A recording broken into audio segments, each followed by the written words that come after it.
नदी किनारे बसे छोटे से गांव में एक गरीब मछुआरा रहता था। उसका नाम गोपाल था। गोपाल की पत्नी चंपा और उसके 2 बच्चे दिया और पिंटू उस पर निर्भर थे।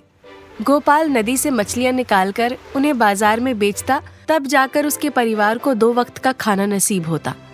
एक दिन गोपाल नदी किनारे अकेला बैठा कुछ सोच रहा था। क्या हुआ? इतनी गहराई से क्या सोच रहे हो? नाव बहुत पुरानी हो गई है और जाल भी जगह जगह से फट चुका है। इन दोनों के बिना मछली पकड़ना संभव नहीं। आज भी जाल में एक भी मछली नहीं फंसी। ऐसे कैसे चलेगा चंपा? अगर आप मेरी बात मानो तो एक बार साहूकार धनीराम के पास जाइए, शायद वहाँ से कुछ मदद मिल सके।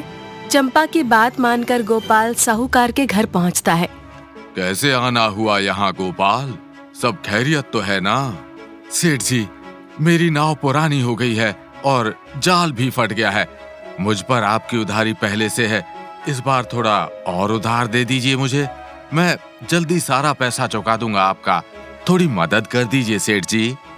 तुम्हारी बातें सुनकर मेरे कान पक गए हैं। हर बार यही बोलते हो, पर पैसे लौटाने का नाम नहीं। अब तुम्हें उधार देने का कोई फायदा नहीं।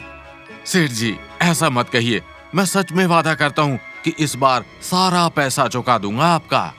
ठीक है, पर एक शर्त पर दूंगा तुम्हें उधार। मुझे आपकी हर शर्त मंजूर है सेठ जी। जरा रुको तो, पहले शर्त तो सुन लो।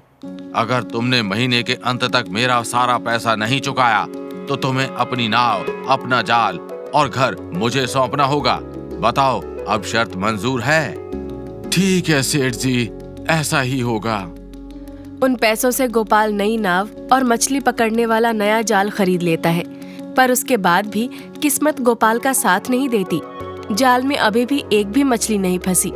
हर दिन मैं पूरी मेहनत करता हूँ, फिर भी एक भी मछली हाथ नहीं लगती। सब नया खरीदने के बावजूद मुझे समुद्र से खाली हाथ लौटना पड़ता है। अब मैं सेठ जी का कर्जा कैसे चुकाऊंगा? चंपा, मैं हार चुका हूँ। अब तुमने हार मानने की सोची भी कैसे? हमारे पास अभी भी कुछ दिन बचे हैं। भगवान पर भरोसा रखो। देखना, एक दिन हमारी मेहनत रंग लाएगी और हम इस गरीबी से आगे निकलकर जीत जाएंगे। बस तुम मेहनत करते रहो, हार मत मानो। चंपा की बातें गोपाल को हिम्मत देती हैं। अगले दिन गोपाल सुबह के सूरज की किरण निकलने से पहले ही समुद्र तट पर जा पहुंचता है और मछलियां पकड़ने लगता है, पर आज भी उसके हाथ एक भी मछली नहीं लगी। आज भी किस्मत ने साथ नहीं दिया। ऐसे कैसे घर चलेगा? कर्जा भी चुकाना है वक्त पर। मैं ऐसे हार नहीं मान सकता। मुझे एक बार और कोशिश करनी चाहिए। आज तो मछलियां पकड़ कर ही दम लूंगा, चाहे आधी रात भी क्यों ना हो। गोपाल फिर कोशिश करता है। समुद्र में फिर से जाल फेंकता है। जाल खींचने पर उसके जाल में एक सुनहरी मछली फंसी होती है।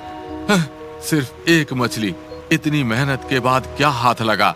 सिर्फ ही एक छोटी सी मछली। इसकी तो बाजार में कोई कीमत भी नहीं मिलेगी। इसे वापस नदी में डाल देता हूँ। गोपाल उस सुनहरी मछली को समुद्र में वापस डाल देता है। तभी वो मछली समुद्र से बाहर झांकने लगती है। रुको मछुआरे, कहाँ जा रहे हो? कौन है? मैं जिसको तुमने जीवन दान दिया, मैं वही मछली हूँ जिसे तुमने पकड़ने के बाद समुद्र में वापस छोड़ दिया। मछली? वो भी बोलने वाली मछली? मुझे अपनी आंखों पर यकीन नहीं हो रहा। मैं कोई मामूली मछली नहीं हूँ, मैं जादुई मछली हूँ। तुमने मेरी जान बचाई है, इसलिए मैं तुम्हें कुछ देना चाहती हूँ। मांगो मछुआरे, क्या चाहते हो? मैं तुम्हारी हर मांग पूरी करूँगी। मैं बिना मेहनत के किसी से कुछ नहीं लेता। अपनी मेहनत पर मुझे पूरा भरोसा है। मुझे तुम्हारा दिया हुआ कुछ नहीं चाहिए।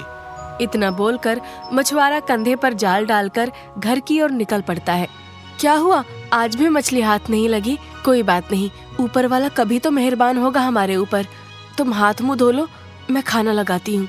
आज खाने का बिल्कुल भी मन नहीं है। चंपा, सेठ जी का दिया हुआ वक्त खत्म हो गया है। बस एक दिन बचा है। अगर कल मैंने उनका दिया हुआ पैसा वापस नहीं चुकाया तो घर, नाव और जाल सब उसका हो जाएगा। हम बेघर हो जाएंगे।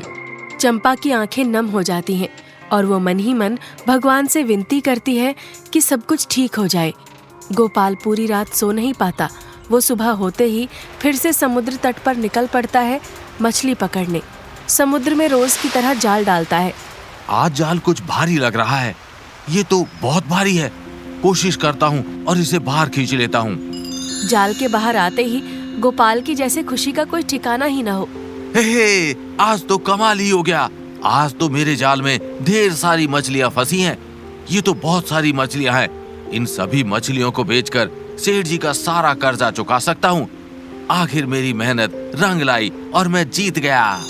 ये सब उस सुनहरी मछली की वजह से हुआ था। मछुआरे की मेहनत और लगन देखकर उस मछली ने आखिरकार हारते हुए मछुआरे को जिता ही दिया।